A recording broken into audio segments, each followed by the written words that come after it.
Howdy, everyone. I'm Paul Thompson, and this is My Project Hell.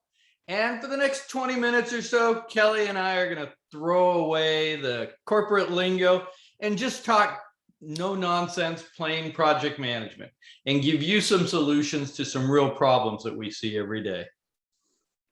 Cheers to that, Paul. And I'm Kelly Schockler, and on today's My Project Hell episode, first thing Paul and I are going to do is take up a project management hot topic, something for discussion with the aim of bringing some different perspectives to help inform your project management journey with something that matters. And then after that, we have an amazing project manager joining us today in Coach's Corner, and she's going to share a current project situation with us for some no-nonsense input. And after that, our fabulous executive producer, Katie, who handles all of our production and back-end stuff, she's going to let us know if we have some extra time to answer a question or two for those of you who are joining us live today. And you can type those questions right into the Q&A feature of Zoom on the lower toolbar. And also for those of you who are here live, use the chat, throw in your ideas and your 2 cents. We're always open to that, and so is our guest. That's right. That's right. So today's hot topic, right? Cybersecurity, not just for nerds anymore. You know, you guys probably remember back December 2020, right? Russia used SolarWinds, a common software product that every company uses. They hacked in through SolarWinds and got thousands and thousands of companies' information. And in fact, so here's some scary stuff, right? On May 28th, 2020, one day, 49,127,689 cyber attacks were recorded. Not all of those were successful, but that's how many attacks. That's over 600 attacks every second. And if you look at cost, so back in 2018, if you were attacked, the average cost $7.5 million for every breach. And then if you think about it on an economic scale, that is trillions and trillions of dollars lost every year. And the reason we're talking about this is because the DoD, Department of Defense, they're starting to take this very seriously because it's their vendors that are leaking out. And so by 2025, every one of their vendors and subcontractors is going to have a security certified according to the capability model that they're requiring. And if you think about it, the government is the largest purchaser of contracts and services anywhere in the world. And so ransomware, identity theft, corporate espionage, they've become too much of a constant. And as project managers, I see that, Kelly, we're on the pointy end of that stick trying to fight against it. Yeah, so let's bring the topic into our realm here. And I love that story. I didn't know all those stats. That's really frightening. And this is the top issue, right, facing our global economy and businesses. So I think as project managers, maybe we've become a little apathetic to the way we approach certain aspects of our project management work. I know I have it from time to time, and especially in current times, it seems overwhelming to learn about cybersecurity. And we're so used to doing things a certain way that we forget to be watchful and alert about how are we handling information and data that we collect during the course of our project work.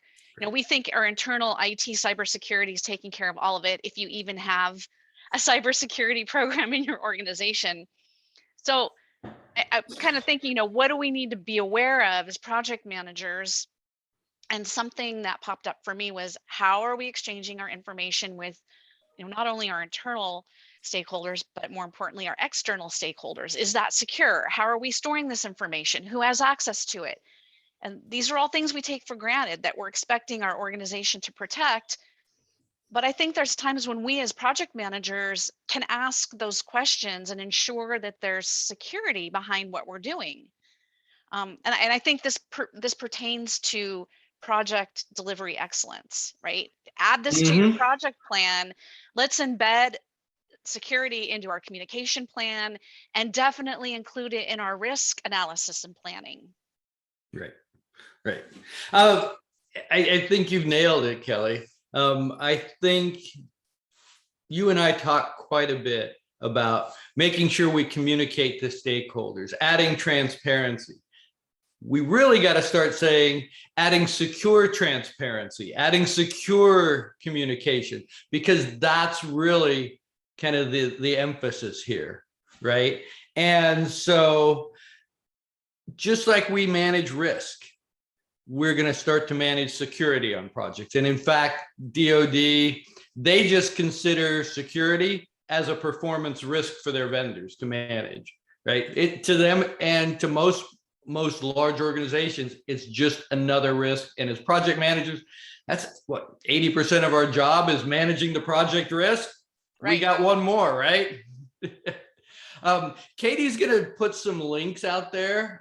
Kelly and I have kind of scoured around, and we found a few things that we think can help get project managers started in understanding how risk and how they might want to look at it. There's a few things from the cybersecurity on some training, and depending on what state you're in, it may be free or extremely low cost. These are kind of government-y things. So don't be put off when you go there and see, oh my God, this is the worst website ever. It's your government at work.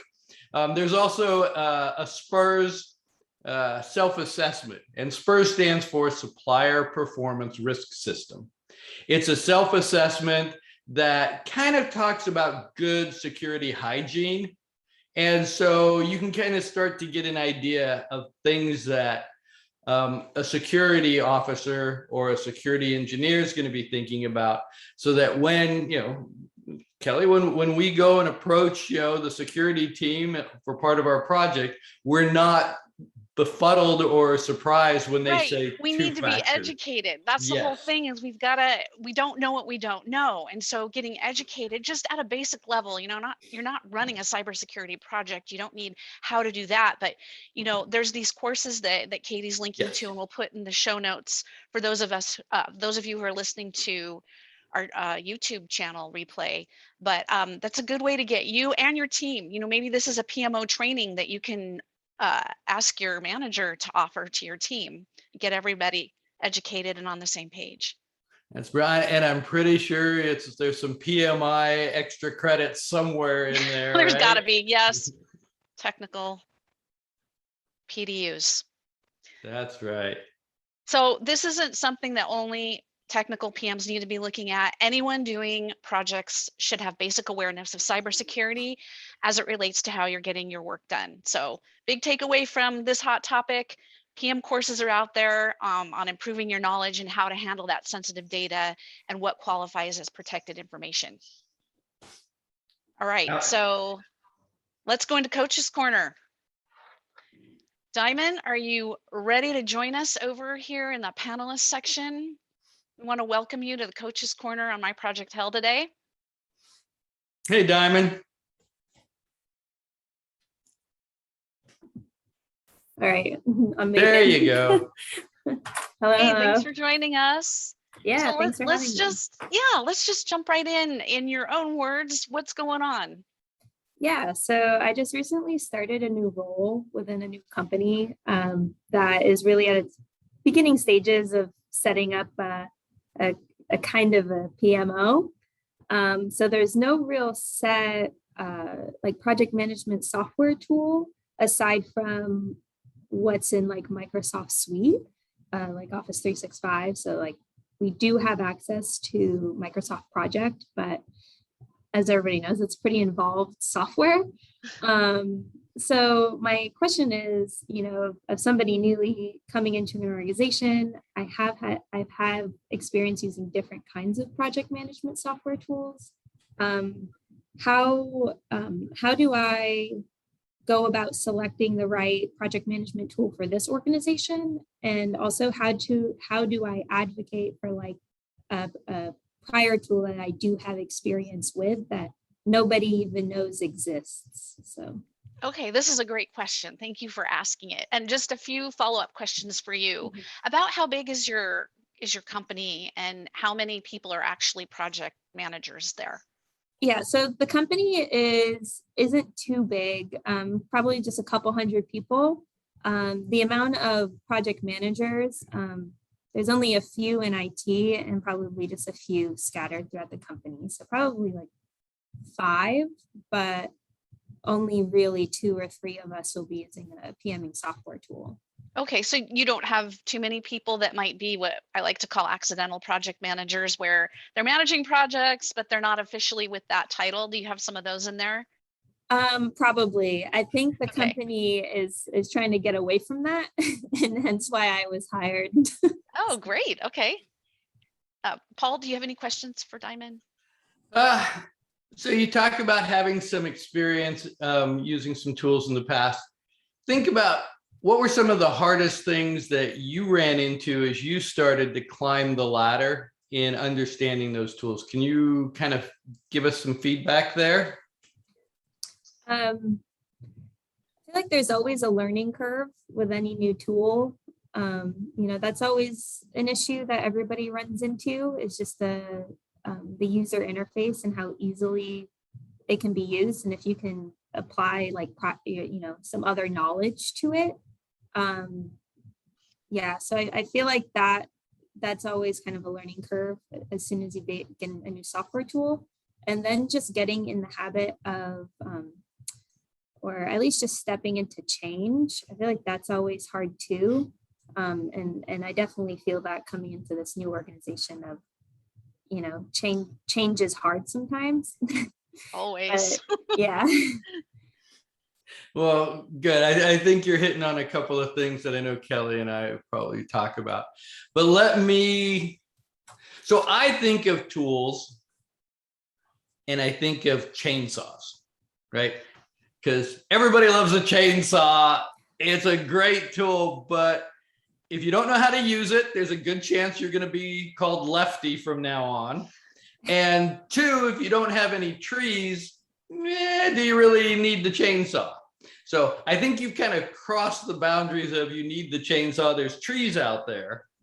And you understand how it works, but not everybody else does. So you do need to kind of think through how you're going to use it. And for me, the best way to understand how to use a tool is to understand how your work today flows, because it's usually a lot more effective if the tool complements your workflow and you fully understand your workflow, because you're going to find just by kind of mapping out how work happens for you. Oh, we always send our stuff out to NORAD to get double stamped. Why? Maybe we could stop that and save 3 days, 3 weeks on our projects, things like that you're going to start to see. Well, we've always done this. So you're going to just, by going through the exercise, start to lean out your process. But then you're also going to go, oh, I know the tool does this, and we can use that to make this go faster, automate this, communicate better. So kind of start there and make sure that you guys really have your process understood and then how the tool fits it, because that's an easier sell to everybody when you start saying, well, you're already doing all this. We're just going to make your life better. Yeah, because that's the goal. It's obviously not to make anybody's life harder. Right. We don't want definitely. people to continue to, which is really hate easy on to IT. do. It's easy to do that with these tools, right? And I just want to say good on you for taking up the baton and championing a tool in your organization. And to build on what Paul was saying is, when you're identifying that workflow, where are the pain points in the workflow? Because that'll help drive the key features that you want to look for in the right tool for your organization and the culture you're in. So you might want to add on a few interviews with your key leaders. What are their pain points? Might be the same across the board. Often it's different depending on where that person you're talking to is sitting. Communication, transparency, accountability, collaboration, ease, time, money, whatever, and so knowing that's really critical to understanding what you're solving for, which might seem like a obvious thing, but sometimes it's not.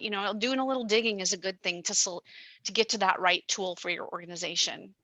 The second thing I'd say is to treat this as a project implementation, even if it's just a little project implementation, at minimum, make sure that you've got an executive sponsor who can help come up with a plan to drive adoption and help address resistance across your organization. Because even if it's only you and your manager and a couple others right now who are going to be using that, like you said, there's probably some other unofficial accidental project managers in your organization who are going to benefit from having access and using the tool. And you'd be surprised once you get something like Smartsheet, which Paul is an expert at setting up and is one of the services MetaGuire offers. People start seeing what it can do and they want a license. And then now there's this, I want a license. You know, all of a sudden your budget's increasing and people want that. So once you assess the pain points, identify the workflow, collaboration solutions, put together costs, pros and cons, present those results to your leadership, and really focus on the ROI that they and the others in the organization and your customers, most importantly, are going to realize when they invest in this. Good point. Good point. So those are the phenomenal things that make adoption work, right? I mean, Kelly really is talking about change management and getting it adopted, because again, back to the chainsaw, when it's just sitting in the shed, not doing anybody any good. I'm going to also recommend that less is more. So initially, as you start to roll these out, oftentimes, especially when we start talking with senior management, everybody jumps to, well, we can link this software to this software, and then it'll automatically do this, and then it's going to combine with our espresso machine in the break room and deliver everybody coffee. And it can do that, but really day one, if I can just get this to fix a small problem and make everybody's life easier, they're going to start adopting it. And they're going to start looking for also other ways to improve things. The book, let's see, there it is, The Checklist Manifesto. This is one of my favorites because it's a big, checklists are a great way to figure out the depth you need to go into something. And so you don't need to tell everybody, you know, how to do their job. Mm-hmm.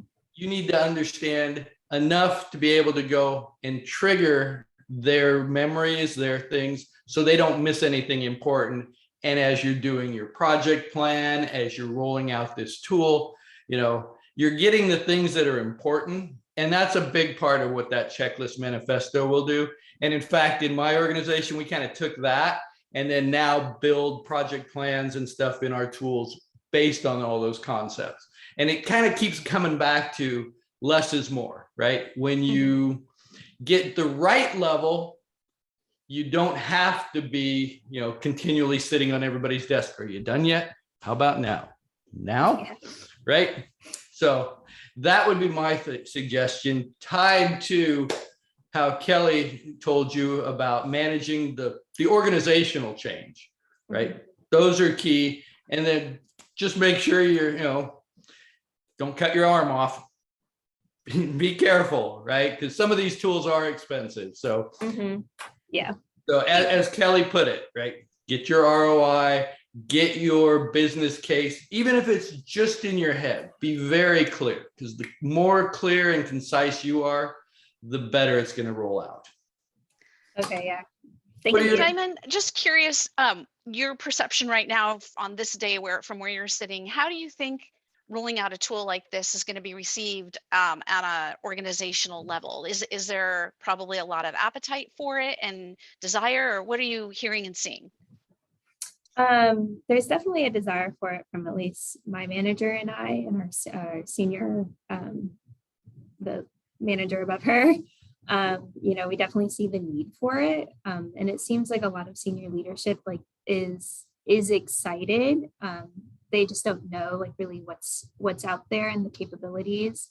But then it kind of turns into, you know, once they see it, then it's like, well, can it do this and this and this, and then comparing it to all these other softwares. And you know, it's unfortunately not everything is a, you know, one size fits all.